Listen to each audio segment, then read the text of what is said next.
Hey guys, welcome back to my channel. In this guide for Feixiao, I'll cover her best relics, Lightcones, team composition, rotations, pros and cons, and whether she's worth building. Sit back and relax, and if you find this video helpful, make sure to leave a like and subscribe. Do you have a character or Lightcone in the game that you really want, but you don't have enough StellarJades? Fortunately, lootbar.gg allows you to buy StellarJades at a discounted rate for all regions. Lootbar is one of the fastest and most reliable recharging platform with attractive discount rates. For an example, I will buy the 1980 StellarJade package for $26.40, which otherwise would have cost me $29.99, saving me a total of 20%, and also new users get an additional 5% off. To purchase, simply enter your UID and region and to receive your package in less than 30 minutes. All recharges are done through the official channel with MiHoYo, which allows you to enjoy all top-up offers. Now you will be ready to get your favorite characters. Check the link in the description and pinned comment to get the amazing discounts. I won't delve into her abilities since I assume everyone knows how she works. For an overview, Feixiao has the wind element and follows the path of hunt.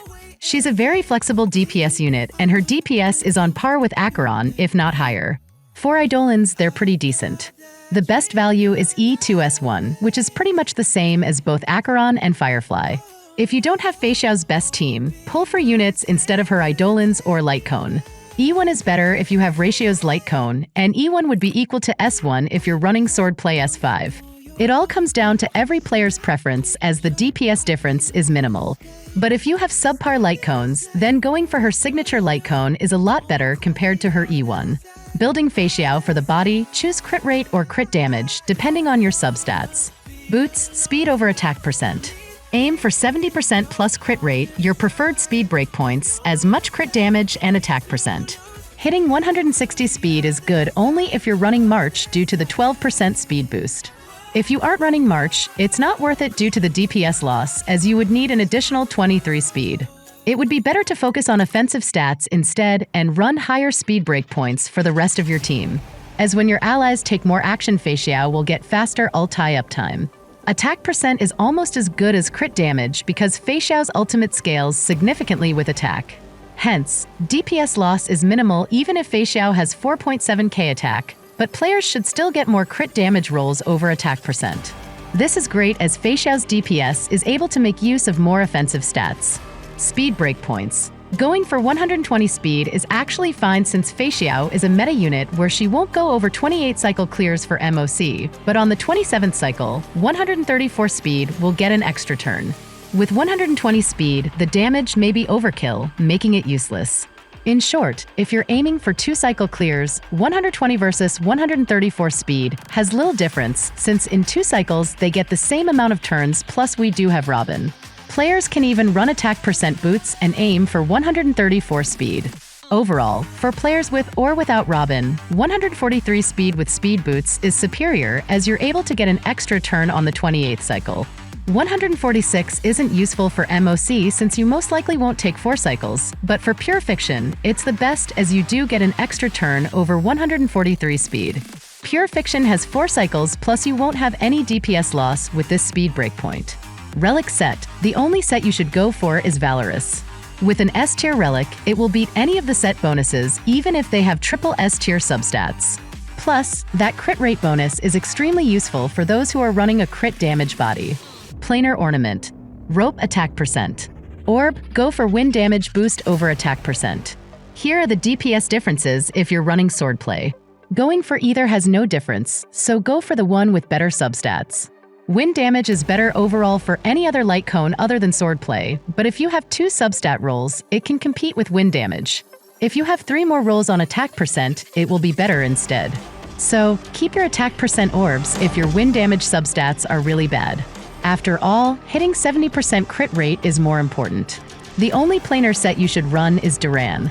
As stats matter a lot to Feixiao, going for Salsado is actually fine if you have it at double S tier, and if you don't want to farm for Duran.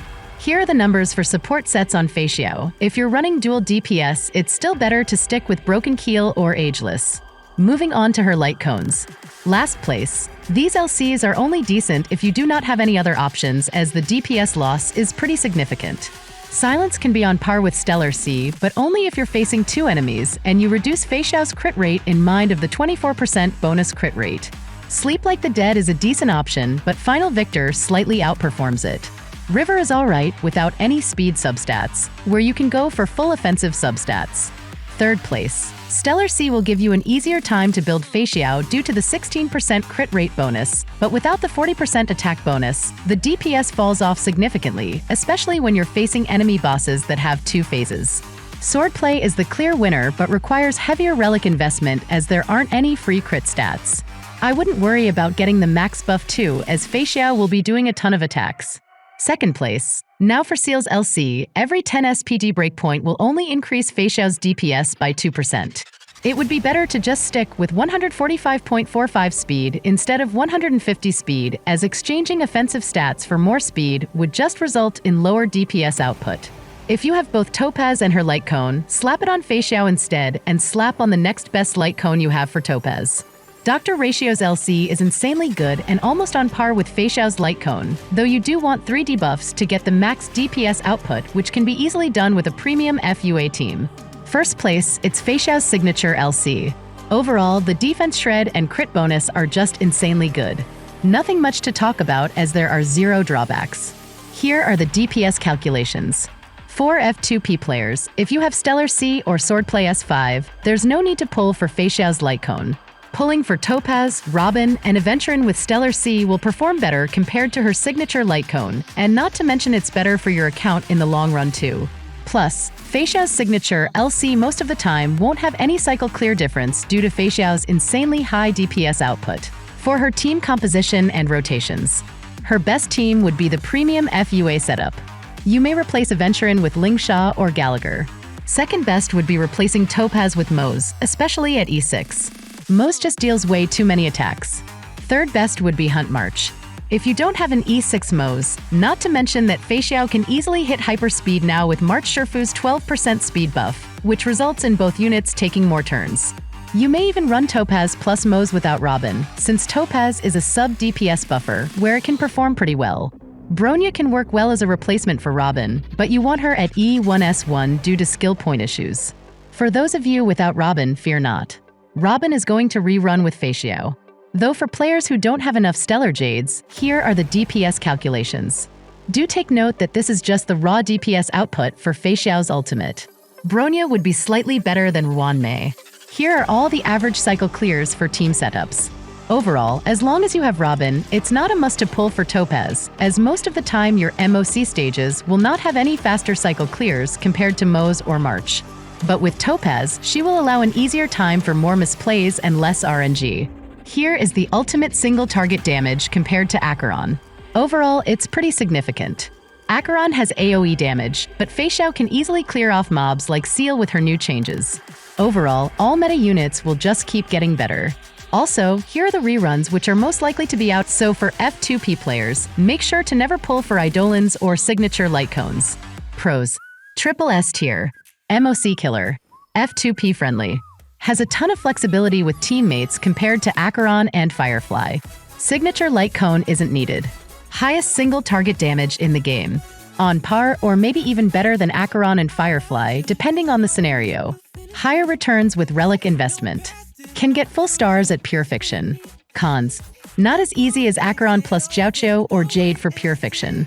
Signature Lightcone has a huge DPS boost, even though it's not needed. Hoyo is trying to bait us. Should you pull? If you're a new player, yes.